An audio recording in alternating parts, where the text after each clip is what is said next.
This week's Piltch Point with Avram Piltch is proudly powered by PureVPN. The best way to protect your privacy online is with PureVPN. You can hide your online activities, say goodbye to regional restrictions, and improve your streaming quality. Plus, it's available for almost all of your devices, and you can get a special price right now by going to piltchpoint.live/PureVPN. All right. So we have got a fun topic tonight for the Piltch Point, right, Avram? Yes. So before we get into the main topic, I just want to say that we are, this is, I guess, this is what it takes sitting around at home for a year. But this is nostalgia research time for me. Coming up in April is the 25th anniversary of Tom's Hardware. And so I was looking back at what computers were like 25 years ago. And I was looking back at what they were like 9 years ago, because we're coming upon my son's birthday. And he's going to be 9, and I wrote a story about that 9 years ago. But before I get to that, I just want your guess. What did you get in a top of the line computer in 1996? Oh. In 1996. We must have been 96. I don't know. Had we hit Pentium yet, or were we still in the... Yes. Okay. Yes. Okay, so what was the fastest Pentium you could get in March 1996? Let's say 125 megahertz. So apparently the 200 megahertz had just come out. That was the highest of the high, was 200 megahertz. There was to do this research, I looked at archives of PC Mag from 1996, and they didn't necessarily have articles about it. I looked at the ads, like what was Gateway 2000 advertising as their top of the line PC. So their top of the line PC cost $8,000. It had a 200 megahertz Pentium. Most things had 150 or 125. It had 64 megabytes of RAM, and it had a 1.6 gigabyte hard drive. That was your $8,000 computer. That's more hard drive than I was expecting, to be perfectly honest. That's top of the line, mind you. Top of the line. So anyway, going back a lesser amount of time to 2012, my son was born in April, and it made me think about, like, well, how can I predict what technology he's going to use and not going to use in his lifetime? And I thought, well, I'm going to write an article about 15 things that we used today being 2012, that he will never use, because by the time he gets to using them, they'll be gone. I got a lot of things wrong, but I did get a couple things right. The number one thing, though, that I learned from this exercise is that children start using technology a lot sooner than I thought before I became a parent. Like, I thought, oh yeah, he's not going to be like using computers till he's like 10 years old or 12 years old or something. Now that kid has been using computers since he was like 3. So, and tablets since he was 1. So here are the things, but I think it's also instructive that sometimes you think things are going to change in technology more quickly than they do. So one thing I said he would never use is wired home internet. I thought everything would be wireless by the time he's using it. To be fair, we don't have a lot of Ethernet in our house, because not a lot of things are located near the router. So we're using Wi-Fi, but certainly he could be using Ethernet because a lot of people are still using it. It is definitely still a thing, and it is definitely still a lot faster. Um, Still a ton faster than Wi-Fi and gaming PCs. People still using Ethernet. If I had the routing, if I could route the wires through my wall, I absolutely would be using Ethernet in this room here. The next thing I had on my list that he would not use, and this is pretty fair because this is kind of dead right now, is a dedicated camera that's not part of your phone. Now, it's not fair to say, however, in the world, people are using DSLRs and other high quality cameras, and it looks like that will continue into the foreseeable future. So I don't think that one is really over yet, and he may end up using a DSLR at some point or and something. it depends on who you are, right? Yeah. The standard consumer is pretty well done with it. I mean, my mother, interestingly, had the purple camera that is in your original article. She had that model, which is fascinating. She had it in pink, but that exact model. Anyway, Yeah. And she has a standalone camera that she never uses. She uses her phone because it's a better camera, and it's more it's more convenient. But I mean, I am looking into a dedicated camera right now, but we're unfair because the things that we do are not exactly Right. consumer. So for true media producers, things are different. But even then, how many people are doing stuff just on their phone? A lot of people, and it's working well. So yeah, I mean, I use my phone to take professional photos for my job. So yeah, I think point and shoot is really dead. Yeah, for sure. Now my mother still has to be convinced sometimes. She has a point and shoot, and she has a phone, and the phone takes better pictures than the point and shoot. But for some reason, she thinks that she's doing something right if she uses the camera. The other, speaking of things that only my mother still uses, landline phones was another one on my list. Actually, this is true. This is pretty well true. We don't have a landline phone. He does see it at his grandmother's house, though, so he knows what it is. But I think a lot of people, I'd be curious I haven't looked up the statistics, but I bet you that that the numbers on landline phones are way down, but for the fact that cable companies are continue to push people to get their, I would consider these landline also to get their VoIP phones.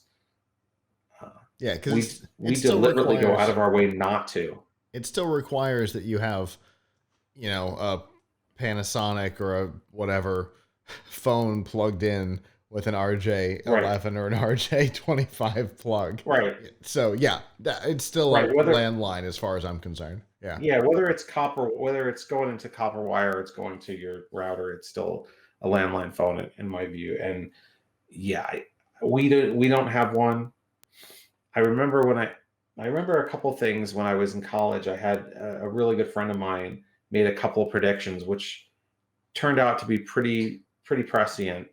He said, in a few years, there will be no home phones. You won't call someone and ask to speak to someone like, hello, can I speak to Scott? Mm-hmm. You'll just call their phone directly. True. And he also said that everything would be open 24 hours. He said all the stores would be open 24 hours. Everything would be 24 hours. Well, if you count the internet, that's sort of true. Yeah. You can't roll into GameStop for as long as it still exists at 3 a.m. But there are a lot of 24-hour stores, and you absolutely, and the internet is a 24-hour store. Yeah.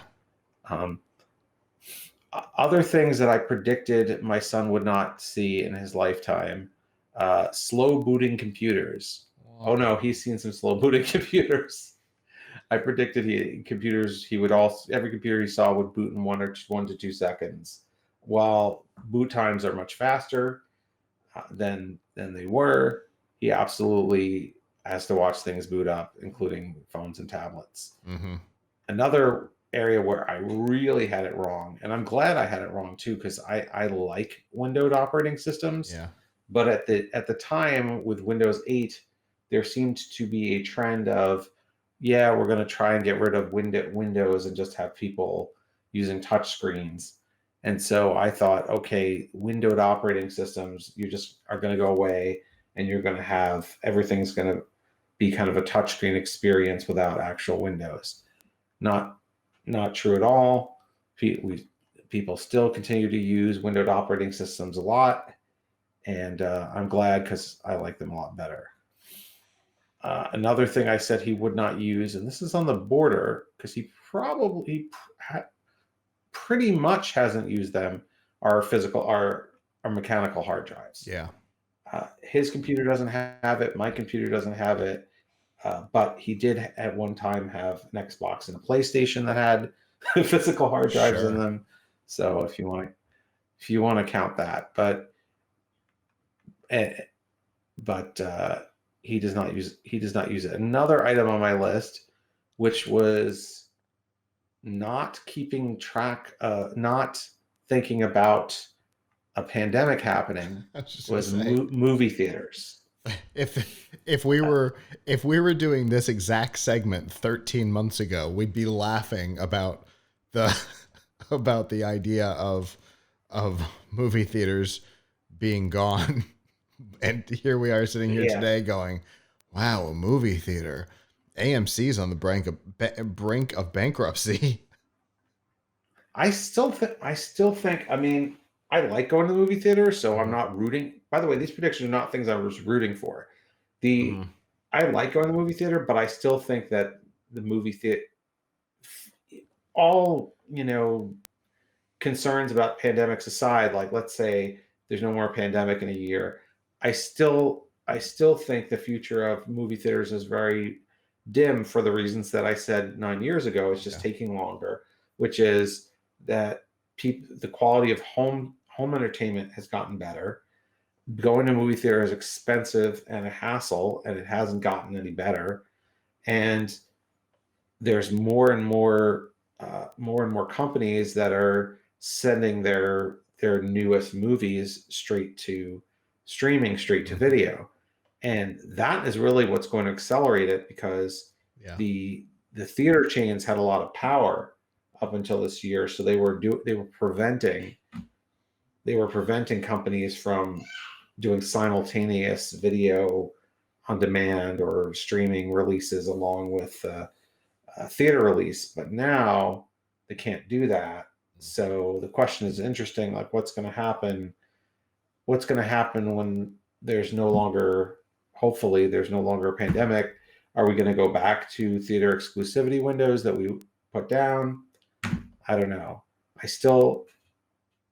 Now, on the other hand, without what I think we've also learned over the last year is without theaters to prop them up, these movies don't make a lot of money. Mm-hmm. So we got to kind of root for the movie theater if we want people to keep making $300 million movies. Yeah.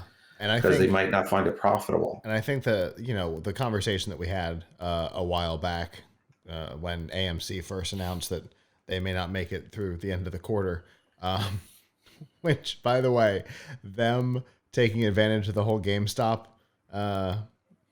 Wall Street bets thing to put their own stock back on the market to avoid bankruptcy was brilliant. But they should sell an NFT. Yeah, for their logo maybe.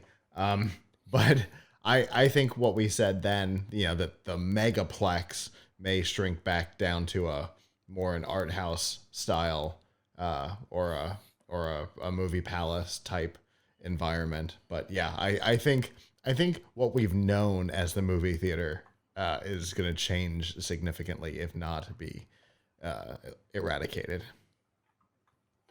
Yep, that's the truth. So I have a lot of items on this list, and I do plan to do an actual story soon on closer to the anniversary of it, which would be April 11th. But one more thing I will talk about is phone numbers. Will he ever dial a phone number? Probably not. Will phone numbers as a medium continue to exist? I guess they haven't gone away, but nobody memorizes them, and Yeah. people are using other forms of communication that accomplish the same thing as phone dialing. I do still question the future of phone numbers if you in the age of the internet and video calls and things like that. I mean, he talks to people all the time, but he will call them on Messenger. So, I don't know. Are phone numbers? Do people even need phone numbers anymore? Yeah. And for a lot of things, you still are asked for one, and they are kind of definitive and universal. Whereas everything else you use is tied to some provider like Facebook or Mm-hmm. or Microsoft or something. But um, I think the future for phone numbers is not good. Yeah, agreed. Well, I've got to say the the look back at that article was a tremendous amount of fun. It's one of my favorite things that you ever put together, partially because you set out nearly immediately to undermine yourself by handing him handing him We didn't things. even get into that. We didn't even get into the fact that like when he was a newborn, people brought some of these things to the hospital, and we took pictures of him like as a newborn, like holding a hard drive and a BlackBerry and things like that. It was so So much fun. I I so yeah, enjoyed watching you and your friends nearly immediately undermine your own premise by handing him the things in the yeah, article. Oh, it made me so yeah. happy. We, but the one takeaway that I have from all this though is technology changes slower than you think, and kids use it faster than you think. Mm, So yeah, that makes sense. Um, again, a lot of fun, and obviously the article is not up as of yeah, airing, we will but we you will will be doing it soon, right? we'll be doing it soon. Plus, we will also be doing our 25-year anniversary of Tom's Hardware, where we will compare what a computer was like 25 years ago to today. I'm still trying to see whether I can actually get a 25-year-old top of the line computer so I can benchmark it, but I've realized that it's pretty far away from being able to run Windows 10. Yeah. Yes. Um, 1996, a 200. XP would be the newest thing it could run, I think. Yeah, yeah, It would have run Windows 95 at the time, but yeah, XP would be the newest thing that it could yeah. run today. XP at best, 2000 or ME at worst. But yeah, um, I might be able to help you out with that. So let me search through what Great. I've got. Anyway, Great. I look forward to all of that. As our longtime listeners and viewers know, I've been a fan of Tom's Hardware since long before you joined that brand. I've followed since long before we knew each other, and so it's going to be a lot of fun to be there for the 25th anniversary to see what you guys have up your sleeve. So I'm very much looking forward to that, and I look forward to what we talk about next.